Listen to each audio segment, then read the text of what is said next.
What's up, you guys? vDreski back with another video, bruh.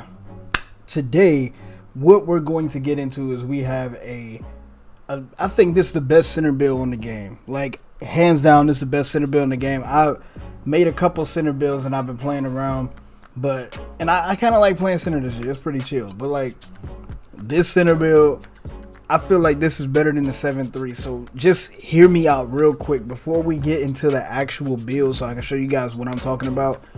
This build is not 7-3, but I feel like it's better than the 7-3. The 7-3 centers are pretty much almost meta now, and having like a shorter center, it really gives you a disadvantage on getting rebounds and stuff like that. Like, I've noticed I got a 7 flat center that I leveled up to like a 90 something, and dude, when I tell you sometimes I can't get rebounds, even though I got box Hall of Fame, rebound chaser gold and all that stuff, sometimes I just can't get rebounds. So I'm gonna show y'all this build and the reason why I feel like it's better than the 7-3. So let's get into the build here.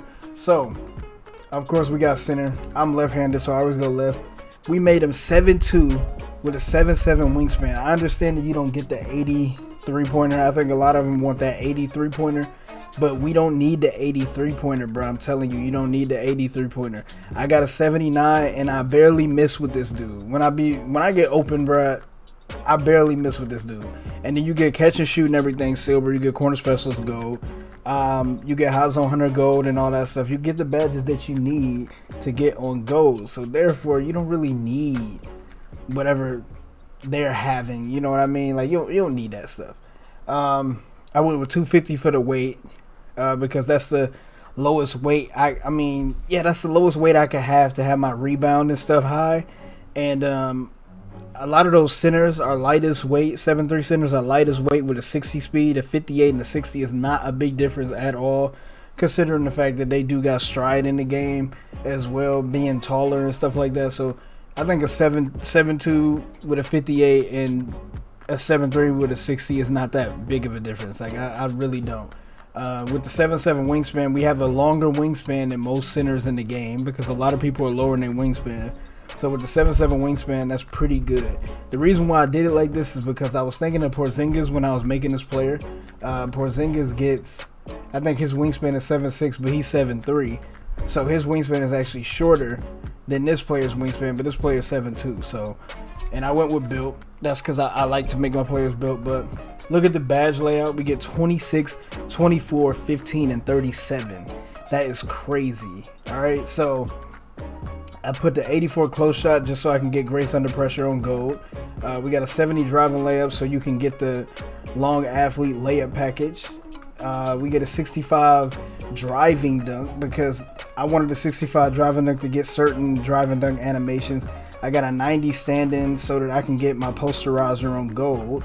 Also get big man contact dunks and all that stuff. You only need an 80 to get the big man contact, so you could lower it if you want to, but the reason why I got it at 90 is because you get certain contact dunk and certain big man animations that I like with the 90 stand-in dunk.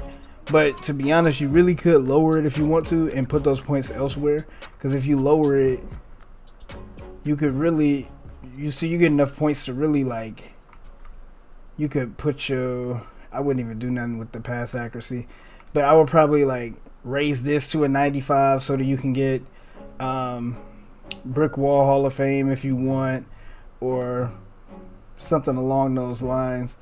But for me, I'm gonna keep that at a 90. Oh, this strength went up when I did that. Okay, I was wondering, like, what the hell is going on?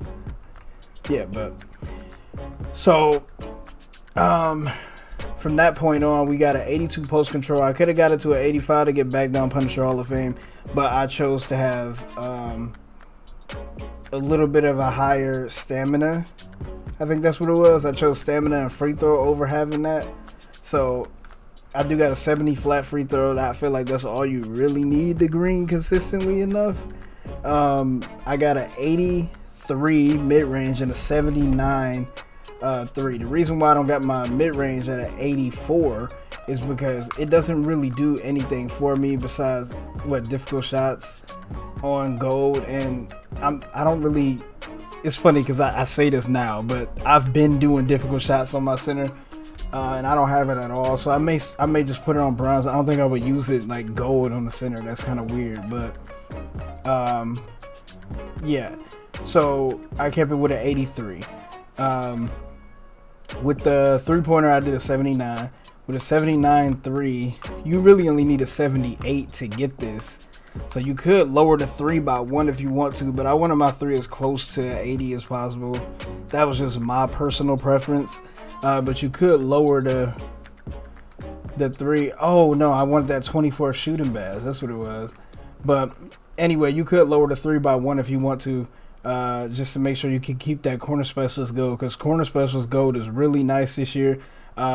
On terms of like how effective the badge is gold and Hall of Fame are very similar in terms of effectiveness, and then bronze and silver are identical. So silver is really not that big of an increase from bronze.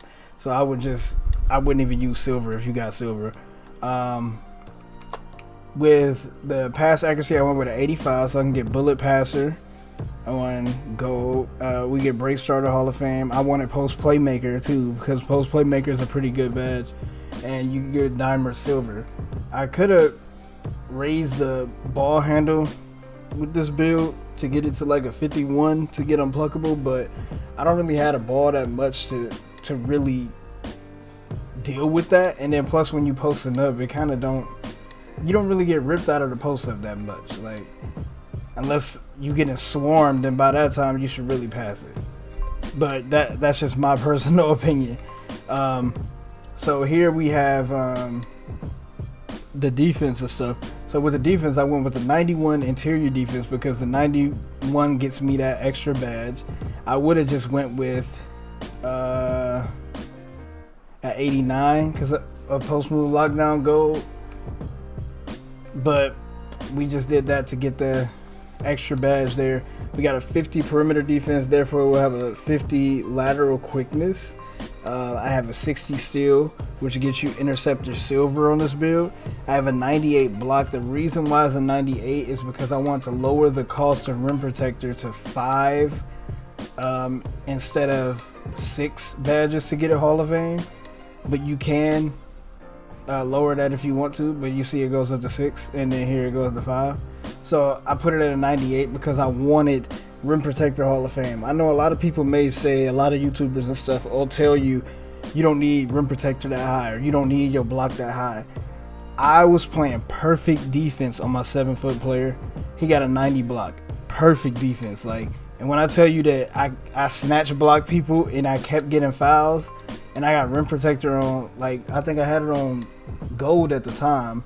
So I'm assuming that, and then also people still finish dunk animations and stuff on you, like just regular drive straight through you dunks. But with Rim Protector on Hall of Fame, it should help that out a lot. I haven't been able to test it out myself, but I will make a video testing that out eventually.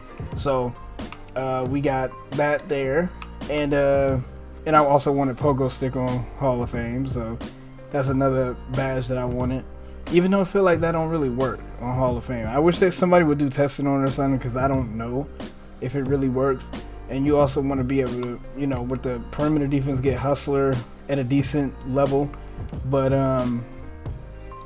when you go down to your rebound, I put my defensive rebound at a 99. I know a lot of people may want offensive, like my friend KG, he wants offensive rebound at a 99, but that's because he's in the paint for the most part, and he's running pick and rolls, and he's always like near the basket. So for him to have that 99 offensive rebound makes more sense. But for me, I'm spreading the floor for the most part on this center, and I've been hitting post fades a lot frequently. So I'm mainly outside of the paint. So it makes no sense for me to be in the paint the whole time, plus a 90, you know, offensive rebound is still good enough to grab it or make sure that you can get a hold of it. Because right now I got a 70 something, I'll still be grabbing them. So because I didn't max this out yet. And then with the 99 defensive, the only reason why I did the 99 defensive is because you're always going to be down on the block for the most part on defense, and you want to make sure that you get those boards for your teammates. And that's the reason. And I also want to get Rebound Chaser on Hall of Fame, because I feel like Rebound Chaser Hall of Fame is a very good badge this year. I had it gold and on goal, sometimes it play you out of like grabbing the rebound, but Hall of Fame, oh my god! Especially when I was playing my team with the Dennis Rodman with the Hall of Fame hustle rebounder dude, he keeps getting the rebounds, like it's ridiculous. So I can't wait to get that on Hall of Fame. But so far, I already like this center build way more than my other build, and he has way less badges. Like I didn't even get my badges yet on this player, and I love it. Like I love this player. I'm hitting my shots consistently. I'm grabbing rebounds, playing excellent defense. 7'2" to me is the perfect height because you can still kind of be on the same speed as the 7'3" centers, but they don't have hustle rebounder that high, and they only got like a 90 to an 80 something rebound, so they don't have a 99 defensive rebound and stuff, so they should not be able to really out rebound you. I got a 66 strength, which is kind of low, but I'm gonna have box on Hall of Fame. We got the 65 vertical so that we can get the contact dunks. So that's one thing. The 7'3" players can't get the big man contact dunks because their vertical doesn't get that high. So, and then if they did make it, I think they can't even get them. If you did lower your weight all the way to get your vertical high, it ends up just making your build super weak in terms of like rebounding and stuff. You only get like an 80 something rebound, so that's not really worth it in my opinion. But yeah, that's the build there. I had spot up and post shot daggers, and the build here is complete. It's a two-way stretch glass cleaner. David Robinson, Rudy Gobert, and Joel Embiid. So comment, rate, subscribe, you guys. Really hope you guys enjoyed the video, and we're gonna have more builds coming up for you guys soon. I disappeared for a while again, got demotivated, but I'm motivated again. So let's just get it started, bro. I got some more builds coming out soon, and peace. No, wait! He should have hit the like button.